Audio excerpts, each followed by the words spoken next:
چشمائے دی بھی ہوں، حکم رحمان ہوں۔ پھر اللہ نے فرشتوں سے فرمایا انبئونی باسماء ہؤلاء ان کنتم صادقین، اے فرشتو اگر تم اس گمان میں سچے ہو کہ تم آدم سے افضل ہو اور تم ان سے زیادہ مستحق خلافت ہو تو ذرا ان چیزوں کے نام بتاؤ۔ تفسیر ابن کثیر میں ہے اللہ نے حضرت آدم کو تمام انسانوں، جانوروں اور ساری چیزوں کے نام سکھا دیے تھے۔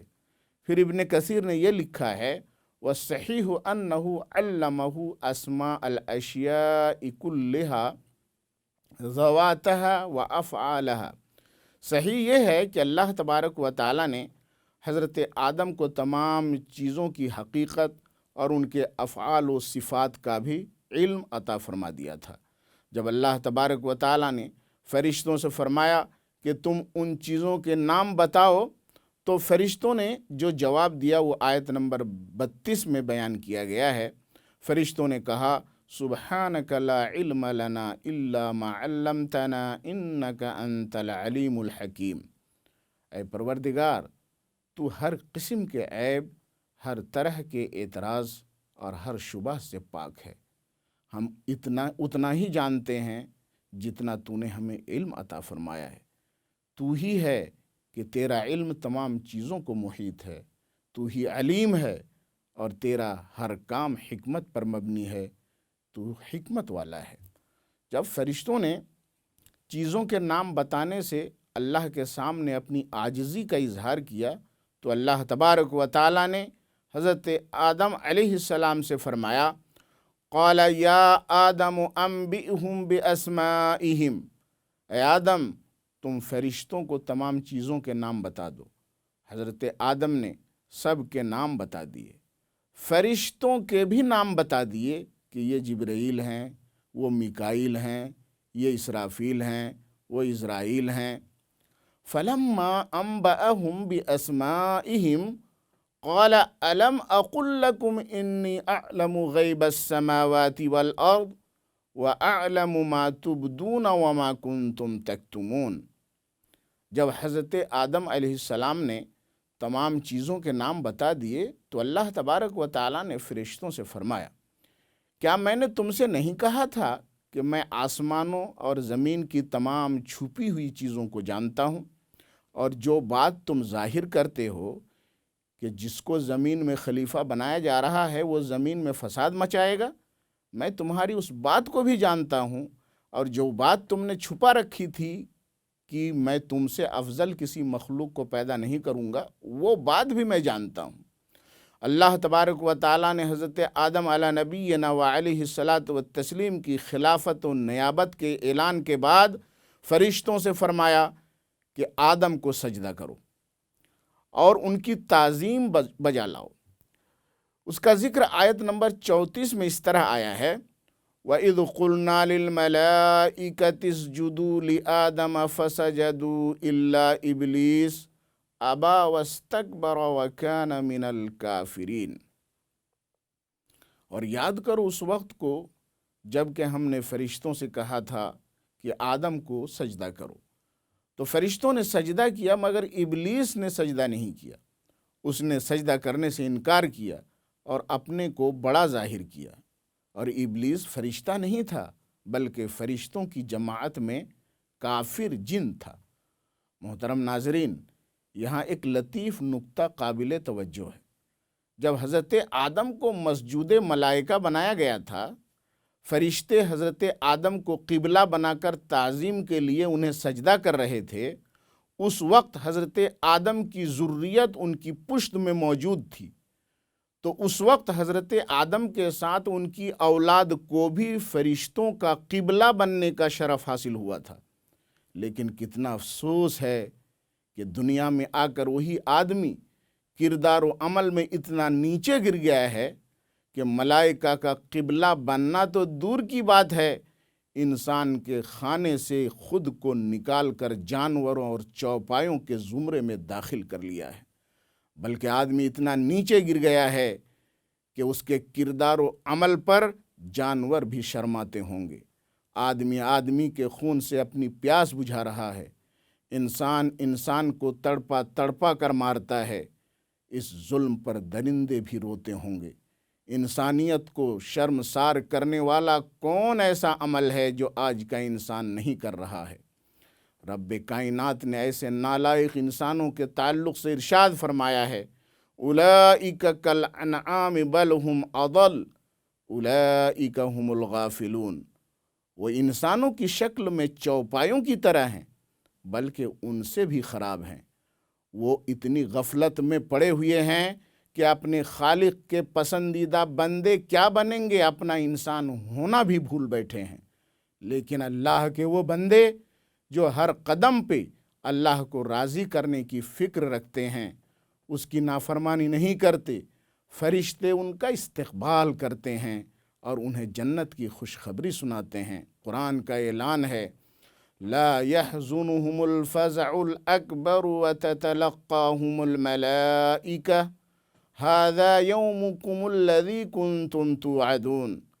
انہیں فزع اکبر کا کوئی غم نہیں ہوگا جب آخری سور پھونکا جائے گا اور لوگوں پر گھبراہٹ اور خوف طاری ہوگا تو اللہ کے یہ نیک بندے بے خوف ہوں گے، اور جب لوگ قبر سے اٹھائے جائیں گے تو اللہ کے نیک بندوں کا فرشتے استقبال کریں گے اور کہیں گے یہ وہی دن ہے جس کا تم سے وعدہ کیا گیا تھا۔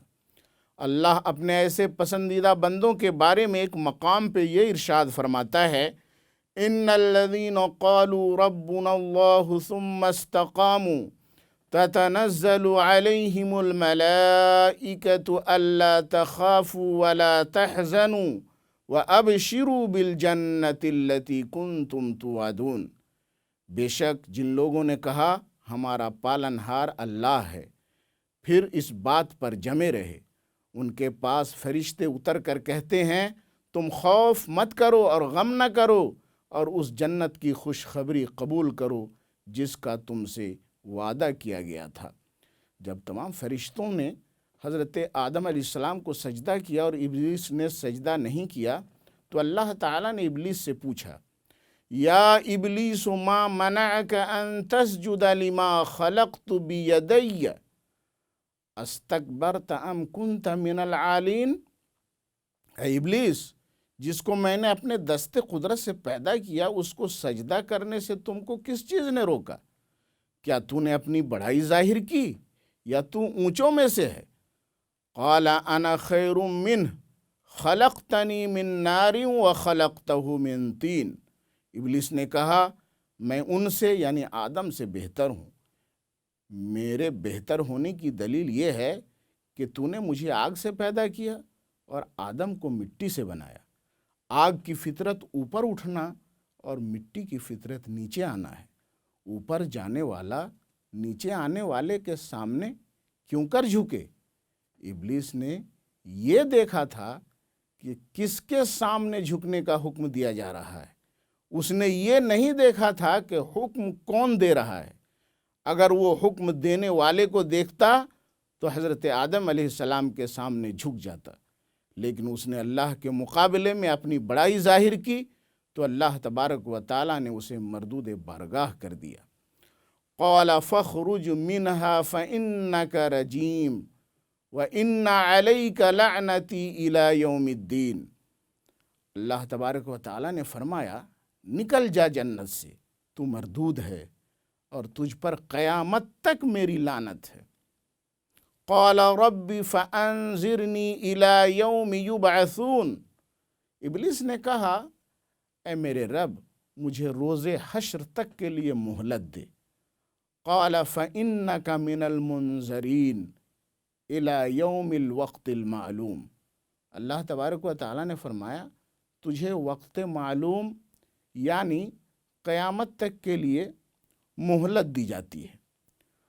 قال فبعزتك لأغوینہم اجمعین الا عبادک منہم المخلصین۔ ابلیس نے کہا تیری عزت کی قسم میں سب کو سیدھے راستے سے بھٹکا دوں گا مگر تیرے برگزیدہ اور پسندیدہ بندوں کو نہیں بہکا سکوں گا۔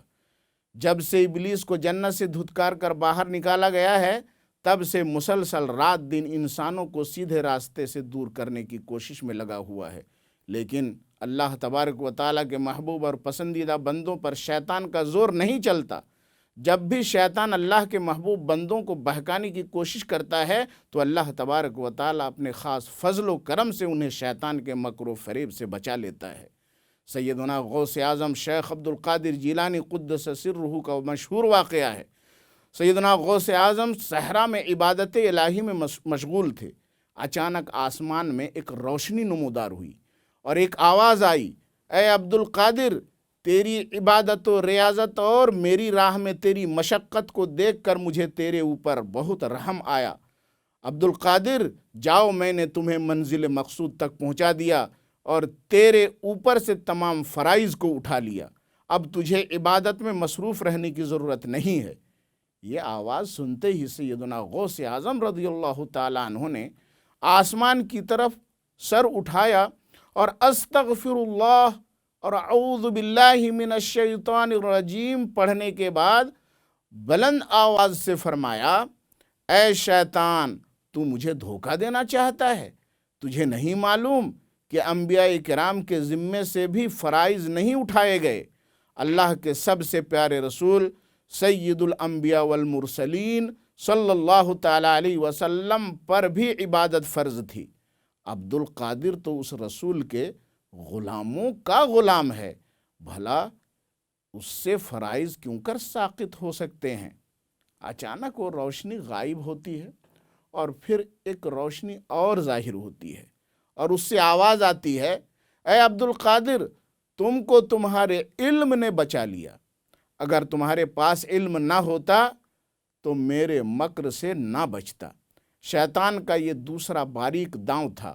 شیطان چاہتا تھا کہ غوث اعظم علم کے غرور میں آ جائیں، لیکن غوث اعظم اللہ کے برگزیدہ اور محبوب بندے تھے۔ غوث اعظم پر اللہ کی توفیق کا سایہ تھا، آپ پر شیطان کا یہ باریک داؤں نہ چل سکا۔ غوث اعظم نے شیطان کو للکارتے ہوئے ارشاد فرمایا، اے ملعون، دفع ہو جا، مجھے تیرے مکر سے میرے علم نے نہیں بچایا، بلکہ مجھے میرے رب کے فضل نے بچایا، اس کے کرم نے بچایا، اس کی توفیق نے بچایا۔